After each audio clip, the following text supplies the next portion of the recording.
Ang dami kong biniling tsinelas. So, hinahanap ko yung kasama ko para magbayad na kami.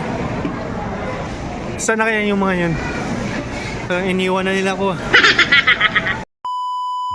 What's up mga idolo? Kamusta at anong balita dyan? Nandito kami ngayon sa Rio de Janeiro, Brazil.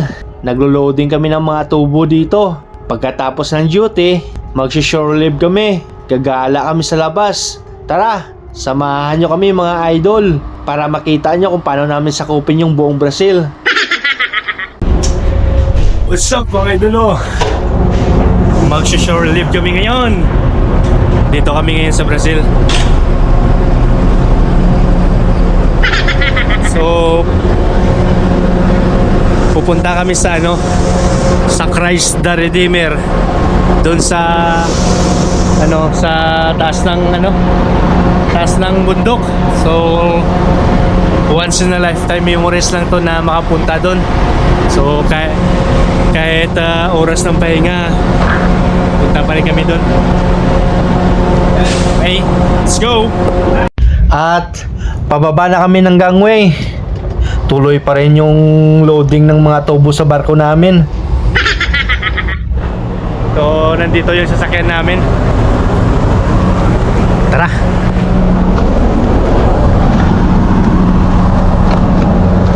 Hello, sir! Yes! Sorry for the late. It's okay? Okay, yes. Finito, 3 pesos. Kasama ko ngayon si Buson at third officer. So tatlo kaming lalabas ngayon kasi tatlo kaming magka-duty. Galing sa barko namin, kulang-kulang 2 oras yung biyahe papunta doon sa taas ng bundok. So yun na nga, medyo malayo-layo rin yung biyahe papunta doon. $50 later.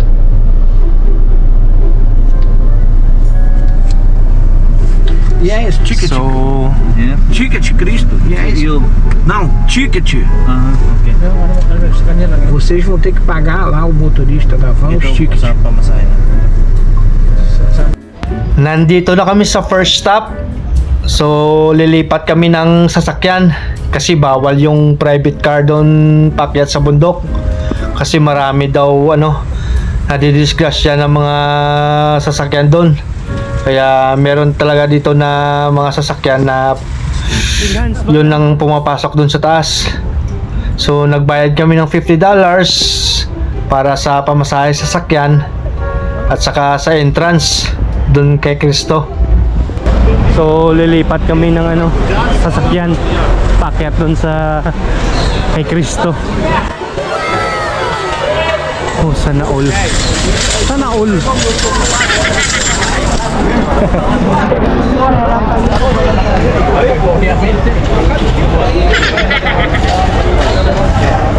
Oh, shout out muna.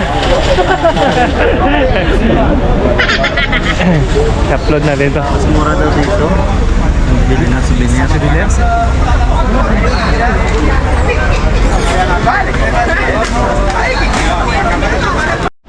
At ito na, nakasakay na kami ng sasakyan. Alright. Okay lang yun na ba? Kaming 5 lang yung kusero. May kasama kaming couple.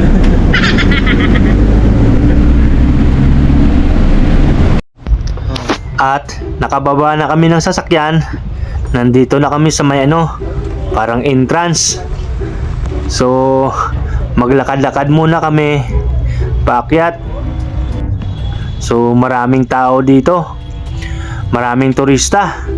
Maraming chika babes. Wow. Yung mga suot nila parang nasa beach lang. Wow.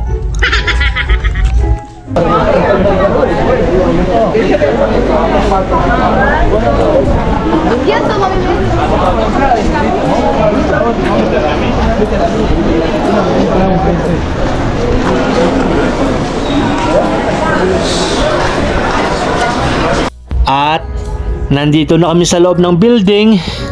So maraming bilihin dito. Pwede kang makabili ng mga pasalubong at mga souvenir. So marami kang pagpipilian.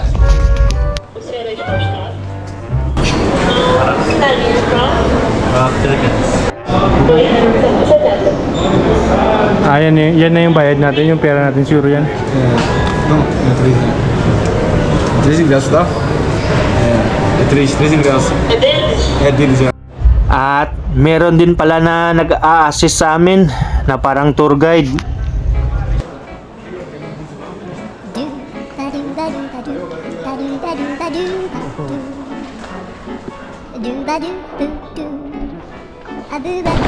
Pasok na kami sa taas.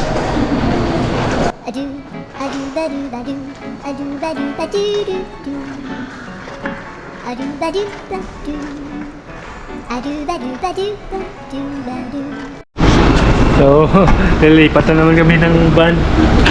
Kaming 5 na naman yung pasahero.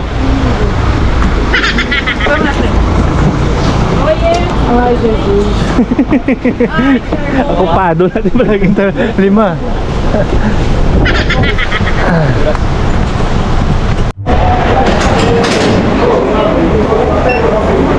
Thank you.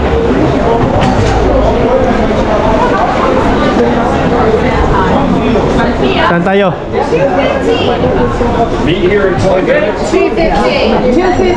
So, ang daming tao dito. Yes, my darling. Yes. So, diretso na pa uwi yun ba, no? Uwi naman yun. Nakasaya kami ng elevators. Punta na kami sa Christ the Redeemer. Namali pa ang puntahan namin. Uuwi na kami, di pa kami na. Noon pa umuwi sa exit. Kita yung bubukas dito.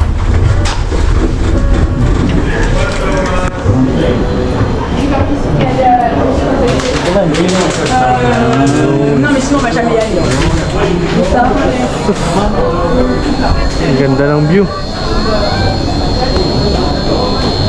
Wow.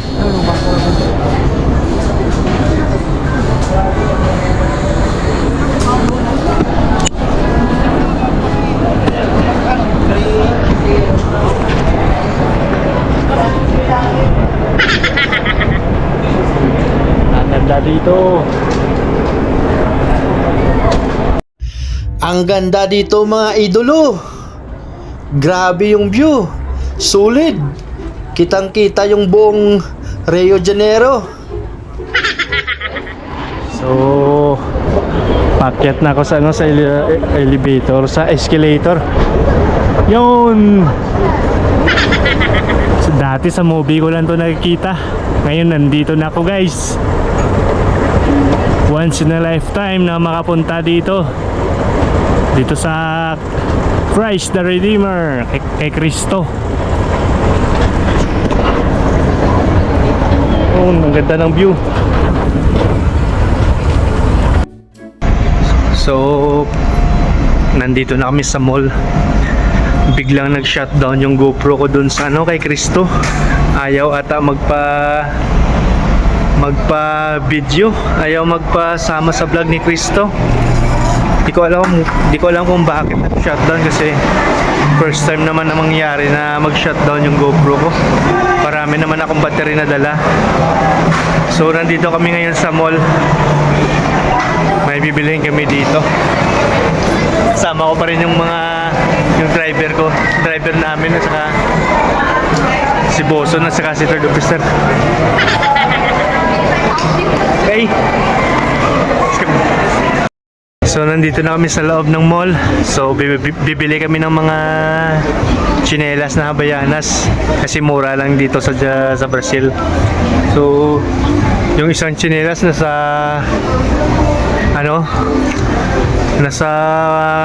$5 lang yung isang ganito.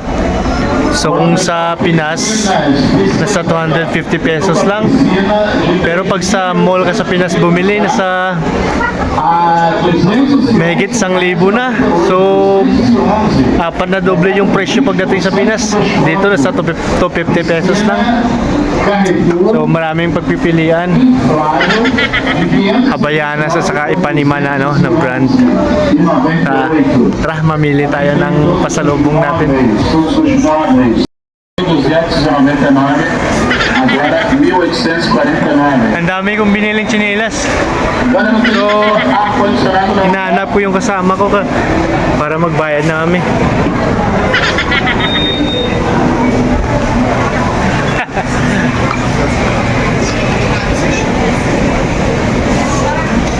Saan na kaya yung mga yun? Iniwan na nila ako.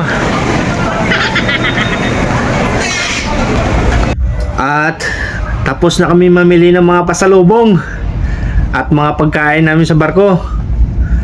So ilalagay lang muna namin sa sasakyan para hindi kami bitbit ng bitbit. Kakain muna kami kasi nagutom kami sa kakalakad. Third. Bro. Video yan, video. So, nagutom kami, no? So, nag-order kami ng mga makakain dito sa, ano, sa Gira Pass. So, take out lang namin kasi wala na kaming oras. Malapit na mag-alas 6, duty na namin. So, antayin na namin yung take out namin. Sa barko lang namin kakainin. Aqui, ó. Eu tô de bosta, valeu. Thank you. Video to video. At yun, pauwi na kami sa barko guys kasi kinulang kami sa oras. Duty na namin pagdating namin sa barko. Pupunta pa sana kami sa Copacabana Beach, isa sa pinakasikat na beach sa buong mundo. Kaso wala na kaming time eh. Sayang, marami pa sanang chika babes doon naliligo.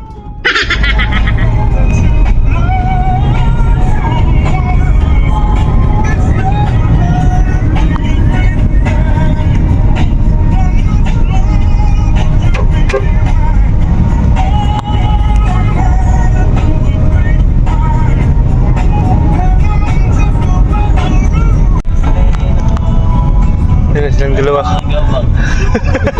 Abang nila. Gising naman. Sino yun? Hindi na dalawa. Tama talaga alas 6 ah. Tinabahan na kami ah. Doon sila muna.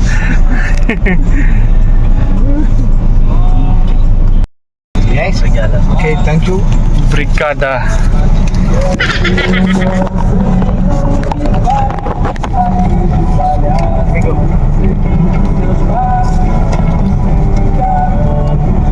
One.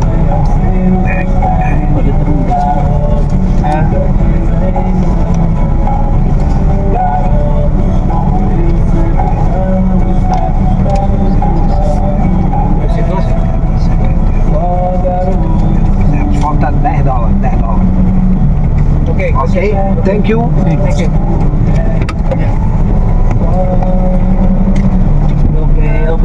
Okay, thank you. Okay, thank you. Thank you. Thank you, thank you. See you again. Next Outros time. amigos tomorrow? Okay, I message you. Mensagem. Yeah. Okay, okay. Thank you. I chat you when somebody Okay, okay. Thank you. Arigato.